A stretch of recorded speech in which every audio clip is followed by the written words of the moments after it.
Baik, selamat datang di Legal Update episode kedua. Pada episode kedua ini kita akan berbincang dengan Bapak Dr. M. Rashid Ridho SHMH.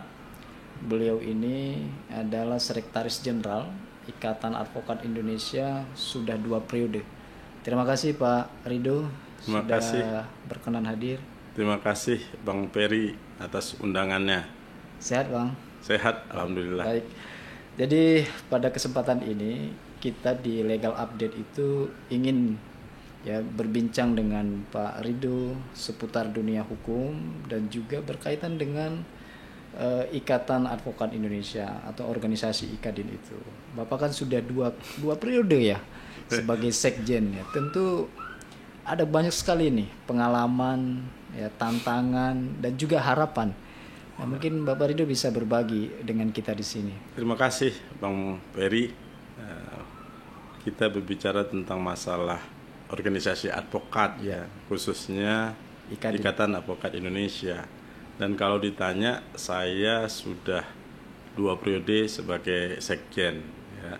Memang waktu periode kedua Pak Todung Mulya Lubis sebagai ketua umum, saya diminta oleh beliau untuk menjadi sekretaris jenderal. Di sana saya sebenarnya merasa belum cukup punya kemampuan untuk menjadi seorang sekjen, apalagi kita bicara tentang IKADIN sebagai organisasi yang cukup tua ya, senior gitu loh, dari tahun 85 ya? Ya, saya sendiri waktu itu belum jadi advokat gitu loh. Dan kemudian saya juga memahami yang namanya IKADIN ini adalah didirikan oleh advokat-advokat pejuang gitu loh. Yang dulunya itu mereka berani gitu loh mengatakan keadilan, keberpihakan kepada orang-orang yang termarginal dan masuk ke dalam permasalahan-permasalahan politik pun mereka berani gitu loh. Dalam hal pembelaan tentunya dalam menjalankan profesi itu relatif bertentangan dengan rejim waktu itu. Kita lihat bahwa IKADIN ini begitu luar biasa, senior-senior kita dulu gitu loh. Oleh karena itu saya berpikir apakah mampu atau tidak menjadi sekjen dari organisasi yang saya tahu benar bahwa ini organisasi yang besar ya. Karena ya diminta dan tidak ada pilihan ya, saya menyatakan bersedia gitu loh. Dan di sini ketika kita berbicara tentang IKADIN, tentu kita bicara tentang organisasi advokat ya.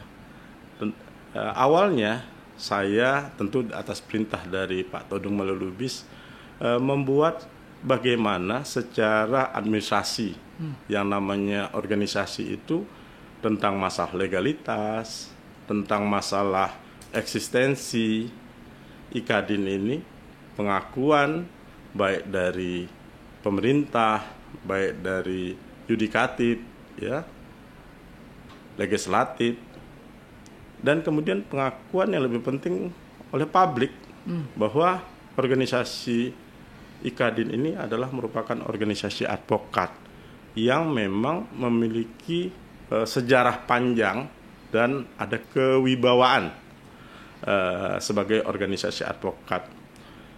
Oleh karena itu kita membenahi yang namanya legalitas, yang namanya keanggotaan, struktur organisasi sampai ke tingkat daerah. Itu yang memang awal dari saya sebagai sekjen, sehingga karena jangkauan ya Bang Ferry, kita tahu Indonesia ini luas, berpulau-pulau ya. Makanya waktu itu atas perintah Pak Todung kita bikin sistem ya, sistem administrasi sebenarnya untuk database dan macam-macam. Itu yang kita sebut namanya IKADIN Integrated System, I2S kalau kita singkat gitu loh. Makanya dengan adanya sistem yang online seperti itu, IKADIN itu relatif mudah gitu loh untuk secara administratif dalam menjalankan organisasi. Dan kemudian kita juga mengkonsolidasi DPD, DPC, IKADIN se-Indonesia agar secara struktur dari atas sampai bawah itu sesuai dengan bagaimana kita berbicara tentang organisasi yang baik ya, dan benar gitu loh. Dan kita juga membenahi bagaimana yang namanya keanggotaan gitu loh. Karena anggota kita ini kan harusnya advokat, ya. Jadinya organisasi ini tidak ada yang namanya anggotanya bukan advokat. Ya, itu penting sekali. Makanya dengan sistem I2S itu juga kita berusaha untuk secara sistem itu akan memfilter gitu loh, bahwa seluruh anggota kita secara portofolionya itu sesuai dengan ketentuan undang-undang advokat ya. Jadinya dengan sistem ini kita bisa menjamin yang namanya anggota IKADIN itu adalah advokat yang sesuai dengan peraturan perundang-undangan. Itu kita lakukan waktu itu, dan kita berusaha untuk yang namanya organisasi ini harus mempunyai manfaat bagi anggota, bagi masyarakat, bagi bangsa dan negara yang kita wujudkan dalam bentuk program-program kerja tentunya. Dan alhamdulillah di akhir periode, walaupun Pak Todung cukup lama juga ya jadi duta besar di Norwegia dan Islandia,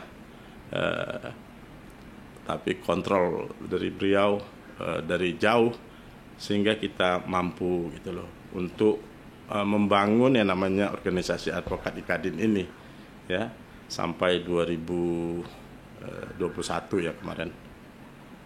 Demikian Bang Ferry. Ya, makasih Pak Ridho. Ini menarik.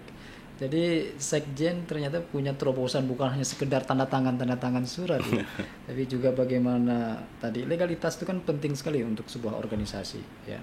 Kemudian eksistensi sebagai sebuah organisasi advokat itu adalah prasyarat penting hadirnya sebuah organisasi dalam kehidupan negara maupun masyarakat ya, supaya eksistensi ke negara, masyarakat dan juga anggota. Nah, tadi dengan sistem I2S itu Pak Ridho, itu apa kira-kira yang memberikan kemudahan bagi anggota itu?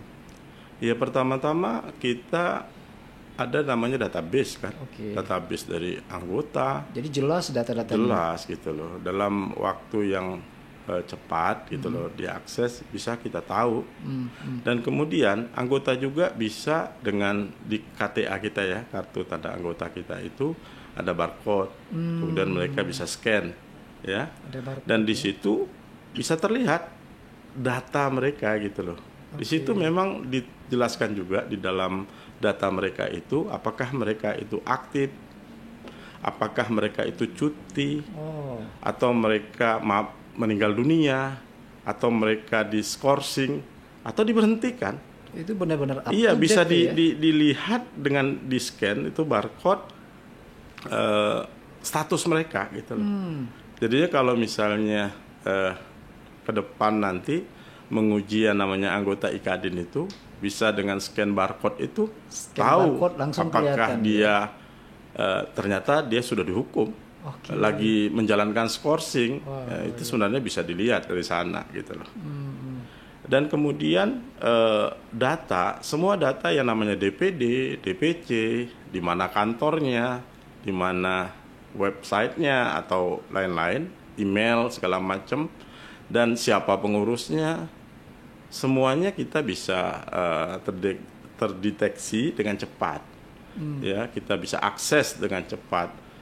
Dan yang namanya I2S ini bukan hanya dipakai DPP, juga dipakai oleh DPD dan DPC. Jadinya Bang Ferry, kalau dulu itu kalau daftar anggota kan itu kan kesulitannya itu mengumpulkan anggota itu, persyaratannya segala macam, baik dari proses mereka itu dari pendidikan sampai penyumpahan yang dilaksanakan oleh Ikadin, atau orang yang memperpanjang kartu seperti itu. Itu kan berkas, Pak. Betul. Dulunya itu hard copy, kemudian dikirim, diverifikasi oleh kawan-kawan di DPC atau di DPD, kemudian dikirim hard copy, dan ada kemajuan dikirim lewat email gitu loh. Nah, sekarang Ikadin itu tidak ada, Pak, yang seperti itu gitu loh. Mereka semua nginput, upload semua data setelah mereka verifikasi. Tentu mereka yang memverifikasi di tingkat DPC atau DPD itu, ketika anggota mereka mendaftar atau memperpanjang kartu, kita itu sifatnya mengapproval aja. Kalau sesuai sudah datanya semuanya, ya kita keluarkan kartu dari sini. Jadi prosesnya itu sebenarnya cepat, lebih efektif gitu loh. Jadinya yang kerja itu hanya di DPC, nginput, upload semuanya, kita tinggal approval. Satu lagi sebelum yang lain, untuk perpanjang kartu itu kita tidak perlu mengambil data yang sama berulang-ulang gitu loh. Misalnya Bang Peri udah tahu sarjana hukum kan, ijazahnya sudah ada, ngapain kita minta lagi gitu. Seperti itu tuh nggak ada lagi ya. Ya kita tinggal semua dengan sistem sehingga relatif cepat, dan kita bisa menjamin bahwa orang ini memang secara undang-undang adalah advokat gitu loh. Ya. Nah, kalau sekarang berapa jumlah anggota Ikadin di seluruh Indonesia ini? Ya, kita saat ini kalau misalnya hari ini per hari ini tuh 3.750 lebih lah ya. 3.750. Iya, gitu loh. Ya memang kalau dibandingkan organisasi Peradi, KAI, kita relatif kelihatan tidak terlalu banyak ya. Karena memang kita tujuannya bukan untuk memperbanyak ya, tujuan memperbanyak anggota itu karena memang dari dulu ya, dari periode Pak Todung sampai sekarang Pak Magdir Ismail itu tidak memesankan kepada kita semua pengurus ini bahwa kita bukan pabrik advokat gitu loh. Yang terpenting itu bagaimana ketika kita lahirkan ya anggota, maksudnya ya advokat tersebut ada nilai lebih gitu loh. Ya bagi anggota itu ada nilai berbeda gitu loh. Dia sebagai anggota Ikadin itu kita kan harus mempertanggungjawabkan bahwa kita ada anggota, apa nilai tambahnya bagi dia dengan bergabung di Ikadin ini. Ya, begitu. Ya, menarik. Jadi Ikadin tadi Pak Ridho sampaikan bermanfaat ya. Jadi ada slogan Ikadin untuk anggota, Ikadin untuk masyarakat, Ikadin untuk negara, dengan kata kunci bermanfaat. Apa maksud itu bermanfaatnya? Bagaimana maksudnya? Iya, itu kita slogan seperti itu untuk kita berpikir bagaimana nanti membuat yang namanya garis besar program kerja, kemudian nanti membuat program kerja. Arah dari tujuan kita adalah pertama memang Ikadin sebagai organisasi advokat. Maksudnya apa? Bahwa secara legalitas, secara eksistensi, secara struktur organisasi gitu loh sampai ke bawah itu, bahwa Ikadin ini memang benar sebagai organisasi advokat. Ya, gitu loh. Mau dilihat dari legalitas maupun dari eksistensi. Karena itu penting yang pertama, bahwa organisasi ini kalau tidak jelas mau dipikirkan anggota atau segala macam kan belum ya. Kita harus memastikan organisasi ini legal gitu loh. Dan punya kelengkapan legalitas yang benar, yang baik ya. Seperti itu gitu. Jangan jadi organisasi bodong gitu ya. Ini ada teman kadang-kadang bertanya begini, gimana caranya kalau kita mau masuk anggota Ikadin? Ada nggak nilai-nilai tertentu? Kan banyak nih advokat nih. Organisasi advokat sekarang juga mungkin sudah ratusan ya organisasi advokat ya. Itu bagaimana Pak Ridho? Iya, sebenarnya gini, bahwa yang jelas kalau dia sudah menjadi belum menjadi advokat melalui pendidikan advokat, kalau istilah di luar itu PKPA, tapi kalau kita tuh PKA, Pendidikan Kemahiran Advokat, ya mereka melalui jalur itu dan kemudian nanti ujian, kemudian diangkat dan disumpah. Itu proses seperti ya diatur dalam peraturan perundangan. Mereka bisa masuk lewat situ. Dan yang kedua, ya kalau misalnya mereka bukan anggota IKADIN gitu loh, mau pindah menjadi IKADIN, tentu ada syaratnya, ya seperti itu. Contoh bahwa mereka bukan karena ada masalah di organisasi awal, apalagi orang yang sudah dihukum gitu loh, dihukum di sana, ya pindah meloncat ke organisasi lain gitu loh. Itu kita tidak membutuhkan anggota sebenarnya, ya. Kita bukan masalah kuantitas gitu loh. Itu kita bicara tentang bagaimana menjadi advokat yang baik, Pak, ini. Jadi advokat yang baik. Iya. Jadinya boleh gitu loh. Asal kita itu sifatnya itu tidak boleh menjadi anggota yang memiliki organisasi advokat ganda, ya. Kita harus anggota kita ya mau pindah ya pindah. Pindah ke IKADIN dan ada prosedurnya gitu loh. Ya seperti itulah Pak, kurang lebihnya. Ya tadi kalau kita bicara soal eksistensi ya organisasi advokat seperti IKADIN ini, itu kan salah satunya bagaimana pandangan publik terhadap organisasi advokat. Nah itu kan pasti butuh kepercayaan nih bagi publik. Di dalam IKADIN sendiri itu, organisasi IKADIN ini, ada nggak nilai-nilai tertentu yang kira-kira untuk membangun nih trust publik gitu?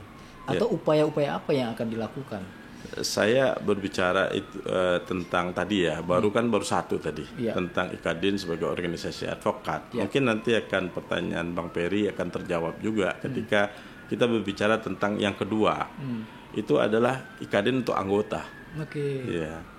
Jadi sebenarnya organisasi advokat ini kan melayani advokat, anggotanya gitu loh. Ya, prinsip dasarnya gitu loh. Untuk apa kita berorganisasi tapi tidak ada nilai tambah bagi anggota? Ya, itu dulu gitu loh. Pertama, kita ada tanggung jawab bagaimana anggota kita ini secara kompetensi dalam berprofesi itu bisa meningkat. Dengan bergabungnya di IKADIN. Yang kedua, bagaimana mereka ya secara etik itu lebih baik gitu loh. Ketika bergabung di IKADIN. Dan yang ketiga, bagaimana mereka itu punya akses secara ekonomi tentunya akses, kan. Iya gitu loh. Ya kalau bahasa yang gampangnya itu mereka lebih pintar, lebih baik dan lebih secara ekonomi lebih kaya mungkin seperti itu ya, sejahtera gitu loh. Karena ada yang bilang logika tanpa logistik jalan. Iya. Itu yang kita pikirkan setelah organisasi tadi. Yang pertama bahwa organisasi ini eksis ya, dan kemudian legal gitu ya. Benar sebagai organisasi advokat. Yang kedua itu kita mikirkan anggota gitu loh. Ya makanya itu ada langsung di akar rumput itu kan kita berbicara tentang DPC, DPD gitu loh. Bagaimana mereka ketika setelah rekrutmen, kemudian bagaimana mereka membina yang namanya anggota ini, ada pengawasan segala macam gitu loh, ada komisi pengawas sehingga mereka itu lebih baik gitu loh dan lebih mudah untuk mendapatkan akses secara ekonomi. Dan di DPP ini kan karena sifatnya itu bukan langsung ya kepada anggota, ada DPD, ada DPC. Kita itu dalam program untuk anggota itu kita membuat yang namanya satu platform, Pak. Platformnya namanya Advosquare. Iya, Advosquare. Advosquare itu sebenarnya kayak kalau istilah startup ya saat ini. Itu seperti marketplace-nya advokat gitu loh. Ya. Jadinya publik kalau mau perlu advokat yang diawasi oleh organisasi, yang kompetensinya juga dijamin sama organisasi, bisa mengakses Advosquare itu gitu loh. Walaupun saat ini belum di istilahnya itu Play Store ya. Dia adanya masih melalui web Jadinya kalau googling keywordnya itu Adposquare gitu loh. Di situ publik bisa mengakses advokat-advokat yang berada di seluruh Indonesia ya. Datanya jelas di situ semua. Ada portofolionya Pak. Ada portofolio. Bahwa ini pengalamannya apa gitu loh, di mana. Jadinya klien atau orang pencari keadilan ini bisa mengakses advokat yang dekat di sekitarnya gitu loh. Jadinya mereka mengakses Adposquare, kemudian dilihat di situ dan bisa langsung berinteraksi. Langsung interaksi. Iya, kalau misalnya kita bicara kan seperti ini banyak juga ya, seperti platform yang lain ya. Saya nggak sebutkan di sini. Itu kan biasanya harus lewat platform semua, karena tidak bisa akses langsung sama advokatnya. Kalau kita boleh langsung akses gitu loh. Jadinya kita menghubungkan saja antara klien sama advokat. Di situ jelas namanya, nomor handphone, email, silakan gitu loh. Itu advokat IKADIN. Jadi klien atau para pencari keadilan ini dia bisa menentukan sendiri yang mana advokatnya ya lewat. Betul, karena kan banyak pilihan-pilihan di situ Pak. Iya, Okay. hampir seluruh daerah ada, sampai kabupaten kota ada gitu loh. Dan mereka kalau macam-macam juga kan bisa. Kalau klien ini kan mau mengadu organisasi karena dia lewat platform yang dibuat oleh organisasi. Iya.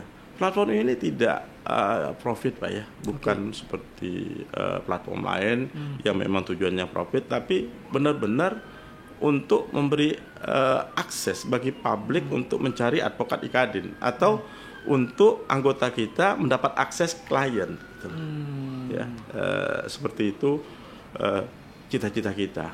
Dan di situ juga mengapa saya sebutkan kompetensi meningkat. Karena apa? Karena mereka bersaing Pak, menunjukkan kepada publik bahwa mereka itu punya misalnya pengalaman, lisensi, sertifikasi, itu kan bisa dilihat di situ. Mereka berlomba-lomba untuk mengupgrade diri gitu loh dengan adanya wadah seperti ini.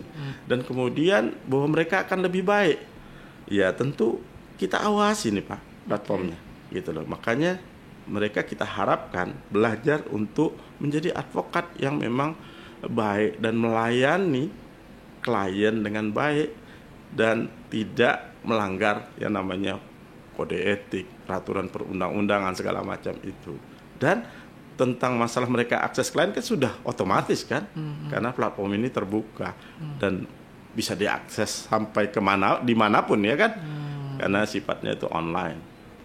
Oke, jadi masyarakat atau para pencari keadilan tidak perlu pusing-pusing lagi nyari para advokat, buka aja di platform ini ya, sudah lengkap portofolionya. Iya, itu Adposquare ya. Adposquare. Nah, itu untuk anggota Pak. Untuk anggota. Tapi kalau di DPD dan DPC tentu mereka menjalankan program kerja seperti pendidikan berkelanjutan segala macam. Dan di DPP juga saat ini kita punya program yang namanya legal upgrade ya, legal upgrade. Kalau ini kan legal update ya. Satu lagi itu legal upgrade. Legal upgrade itu apa? Legal upgrade itu adalah pendidikan berkelanjutan sebenarnya, yang diselenggarakan secara online memang, gitu loh. Jadinya IKADIN ini kan banyak Pak, yang namanya orang-orang yang punya kemampuan untuk berbagi ilmu, gitu loh. Ada Pak Todong Mulya Lubis, ada Pak Magdir Ismail gitu loh, ada Pak Marwar Rasyaan, ada Refli Harun, ada Topik Basari, ada Bang Ferry ya juga, ini kan tokoh saya tahu juga gitu loh. Ini semua itu mereka berbagi lewat legal upgrade. Jadinya memberikan ilmu untuk kepentingan anggota gitu loh. Hanya anggota IKADIN yang boleh akses ini, legal upgrade ini. Hanya anggota IKADIN. Hanya anggota IKADIN. Dan biasanya kita buka 100 Pak. Karena dan situ berbagai macam isu hukum iya, macam-macam Pak. Dari hukum acara, ada macam-macam lah. Yang bisa juga nanti setelah kita selenggarakan legal upgrade, sebenarnya kita masukkan juga di channel YouTube IKADIN Pak. Itu bisa, publik bisa melihat di sana gitu loh. Tapi ketika penyelenggaraan dia mau bertanya segala macam itu hak dari anggota IKADIN saja, gitu loh. Dan kita Pak untuk bagaimana berusaha untuk kawan-kawan ini secara sukarela lah mengupgrade, kan istilahnya upgrade, bagaimana mereka menjadi advokat yang selalu belajar. Itu kalau mereka misalnya nanti kan ada sertifikat e-sertifikat Pak, yang ikut itu kita kasih e-sertifikat gitu loh, ya, bahwa mereka sudah dan itu nanti bisa dipasang di atmosfer itu Pak, bahwa mereka udah pendidikan ini, pendidikan itu gitu. Di sini kalau mereka bisa mengumpulkan 10 kali e-sertifikat, mereka kita gratiskan Pak untuk perpanjangan kartu advokat gitu loh. Jadinya kalau misalnya mereka mau belajar, kita tambah rewardnya gitu loh. Belajar dapat rewardnya. Seperti itulah gimana kita stimulan ya. Iya, stimulan. Upaya untuk mengupgrade anggota ya. Gitu loh. Tapi ya memang kepentingan kita itu adalah bagaimana advokat ini karena kompetensinya itu meningkat, mudah-mudahan dia bisa melayani dalam menjalankan profesi dengan baik. Ya, nah itu untuk anggota. Ya. Untuk negara? Ya, kita berbicara tentang masalah untuk masyarakat dulu, Pak. Masyarakat siap. Iya, masyarakat ini kan kita bicara tentang masalah bagaimana kita membantu, terutama untuk masyarakat pencari keadilan. Ya. Terutama yang memang secara ekonomi kurang mampu. Itu memang target kita. Karena kalau sudah mampu itu biasanya langsung ke lawyer ya, ke advokat. Bapak kalau bilang kurang mampu jangan lihat ke saya. Bang Peri ini. Kita berbicara itu Pak. Makanya kita ini Bang Peri sendiri sebagai ketuanya nih kan. Kita membuat LBH ya. Nanti dari pusat nanti sampai ke DPD dan DPC ya kan seperti itu.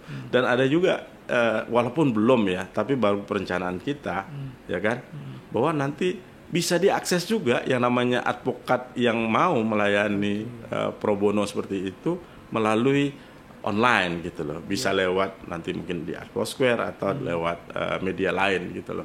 Bahwa dengan mudah pencari keadilan untuk mengakses ini mana nih pengacara atau advokat yang memang bersedia mengabdikan diri untuk pro bono. Itu Pak, kita berbicara tentang dan kita juga banyak mensosialisasikan tentang advokasi ya, advokasi hukum segala macam di daerah-daerah gitu loh, dilakukan oleh DPD dan DPC gitu loh, untuk kepentingan yang namanya publik ini, masyarakat ya. Nah, kemudian kita bicara tentang masalah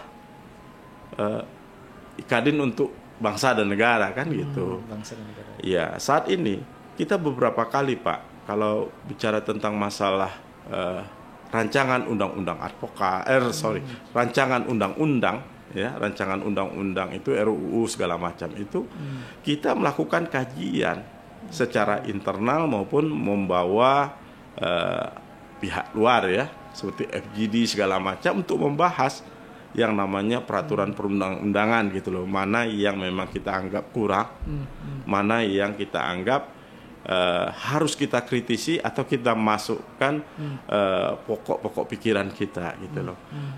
Dulu 2014 itu kita awal sekali Pak yang mengajukan konsep perubahan undang-undang advokat gitu loh. Ya, walaupun sampai saat ini belum terjadi perubahan undang-undang advokat, tapi terus-menerus kita melakukan perjuangan untuk menyatakan undang-undang advokat ini sudah tidak relevan lagi, tidak efektif lagi gitu loh. Ya, kalau misalnya kita tahu sendiri di JR di Mahkamah Konstitusi itu 20 kali lebih loh Pak, yang namanya undang-undang advokat. Dari situ saja kita sudah lihat ini undang-undang masih efektif atau tidak gitu loh. Kalau disebut di situ single bar, saat ini secara de facto multi bar gitu loh. Dan jumlahnya sangat banyak. Iya, ini kan perlu diatur Pak, karena nanti ujungnya juga bukan hanya advokat yang rugi gitu loh. Ya. tapi pencari keadilan sampai ke bangsa ini bisa rugi. Advokat kan merupakan penegak hukum juga. Ya, 4 pilar itu kan kita masuk, Pak. Butuh yang namanya pemerintah ini peduli gitu loh, baik eksekutif, legislatif gitu loh, bahwa ini hal penting. Undang-undang advokat ini juga penting gitu loh, bukan hanya di bidang-bidang yang lain, dan butuh perhatian bahwa nanti penegakan hukum sampai ke akses terhadap keadilan itu bisa terganggu kalau kondisi seperti ini. Kita bicara tentang masalah kualitas, kemudian pengawasan terhadap advokat-advokat ini. Kalau dibiarkan bahaya sekali. Demikian tentang kita juga berbicara tentang beberapa peraturan perundang-undangan yang kita kritisi, Pak. Kita kritisi. Ada lagi peraturan PPATK ya. Peraturan ketua PPATK kalau salah saya. Itu kan menyebutkan bahwa ada kewajiban advokat itu untuk melaporkan kalau ada yang namanya kecurigaan terhadap money laundering, sebenarnya kan rezim money laundering mereka. Tapi di satu sisi kita kritisi gitu loh, bahwa apakah PPATK itu membawahi advokat? Ya gitu. Bahwa advokat ini kan dari undang-undang gitu loh. Diatur oleh peraturan ketua PPATK. Ya itu juga kita kritisi, Pak. Kita masukkan surat ke DPR segala macam gitu loh. Bukan kita tidak mau, kita mendukung yang namanya rezim anti money laundering itu kita dukung gitu loh. Tapi di sini kan ada hal-hal yang harus diatur dengan harus sesuai, Pak. Betul. Gitu loh. Jangan dianggap semua bisa diatur oleh instansi yang memang kita anggap mereka tidak membawa kita gitu. Kita ini diatur oleh undang-undang gitu. Ya secara hierarki pakai undang-undang. Betul gitu loh. Jadinya kewajiban seperti itu kan di bawah undang-undang, Pak. Jauh hanya peraturan dari ATK. Hal-hal seperti itu contohnya gitu loh. Ada beberapa yang kita kritisi terus. Ini kita konsepkan sebagai yang namanya Ikadin untuk bangsa dan negara. Dan kemudian setiap FGD, Pak, kita kan bisa diundang atau seminar atau dalam hal mereka merancang peraturan, kemudian membuat satu mungkin lembaga segala macam, kita selalu diundang sebagai peserta. Ya, alhamdulillah, karena tidak kan kata Pak Peri tadi banyak sekali itu organisasi advokat tentang pengakuan pada Ikadin ini ya terus, Pak. Kita di sini kita selalu mengirim orang dan berpartisipasi untuk memberikan pendapat gitu loh. Selalu dan hampir setiap minggu seperti itu. Ya. Dan kemudian yang terakhir Ikadin Go internasional. Udah go internasional nih. Oh iya. Bahwa apa yang kita lakukan, kita sudah membuat pertemuan misalnya sama Bar Association di Norwegia gitu loh ya. Kemudian di Italia, kebetulan ketua bidang luar negeri kita itu Erwin Natosmal ya. Dia sudah kebetulan lagi ngambil S2 itu di Italia. Dia sudah menjalankan. Di sini juga kita ada Anisha ya, yang selalu bagaimana merencanakan adanya hubungan ya dengan kerjasama atau apapun bentuknya dengan pihak luar ya, baik asosiasi, baik pemerintahan maupun pihak lain, yang sehingga Ikadin ini bukan hanya dikenal di Indonesia, tapi kita punya hubungan dan dikenal juga di luar. Ya. Jadi mulai dari lokal, nasional sampai internasional ya berkiprah Ikadin ya. Nah kalau kita bicara tadi mengenai kontribusi Ikadin buat bangsa dan negara, salah satunya aspek peraturan perundang-undangan. Mulai dari mengkritisi, memberikan masukan dan segala macam. Dalam konteks yang lain hubungan kerjasama ada nggak, Pak? Terbangun nggak itu hubungan kerjasama? Kita ada Karena saya sebutkan tadi bahwa kalau misalnya jadi tim, misalnya kajian segala macam, kita selalu diikutkan. Ya, belum personal kita ya. Kita ini banyak juga dari aktivis segala macam di pengurus IKADIN ini. Mereka memiliki sumbangsih yang cukup banyak ya di dunia hukum maupun tentang negara ya. Kita bicara tentang masa, kita bicara tentang pengabdian masyarakat segala macam. Itu cukup banyak sekali Pak gitu loh. Nah kalau di masyarakat kita ini kan, mohon maaf nih kita bilang secara garis besarnya itu banyak yang tidak mengerti hukum, masih awam tentang dunia hukum ya. Nah itu kira-kira kalau IKADIN sendiri apa yang dilakukan untuk memberikan pemahaman hukum? Ini misalnya kan hari ini salah satu ini juga gagasannya Pak Rido, saya dengar misalnya soal diskusi legal update, legal upgrade tadi juga sudah di... Ya ini gagasan bersama lah Pak. Terutama ini memang program kerja ketua kita Pak Magdir Ismail gitu loh. Jadinya kita sebagai pembantu ya, kalau istilah itu kan pembantu gitu, membantu pekerjaan tanggung jawab dia. Jadinya kita ini yang direncanakan, diharapkan bagaimana ke depan IKADIN ini oleh ketua umum kita, ya kita mewujudkannya gitu loh. Di situ kalau kita bicara bagaimana mengedukasi gitu loh. Ya mungkin sharing ya, edukasi seolah-olah kita mendidik ya kan, tidak juga. Kita melalui Pak yang namanya media, ya kita ini banyak media Pak. Ya jadinya ada website ya, website IKADIN. Kemudian di situ ada media sosial, ya kan.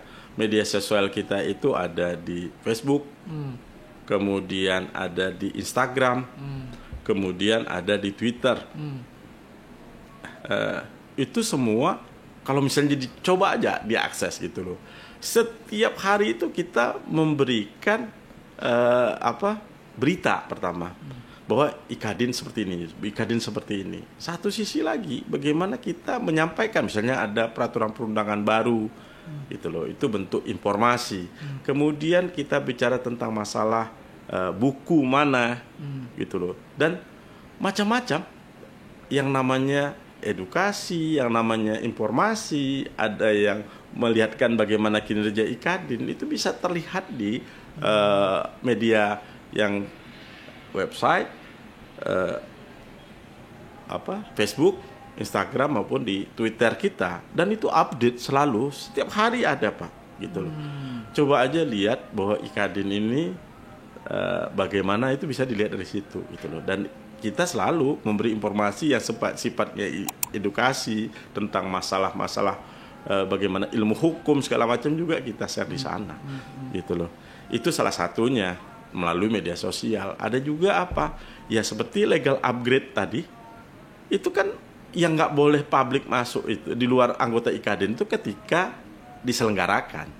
Tapi ketika setelah itu kita rekam Pak, dan kita edit sebagus mungkin, dan itu bisa diakses di channel IKADIN, di channel DPP IKADIN atau IKADIN. Coba aja kita cari di YouTube.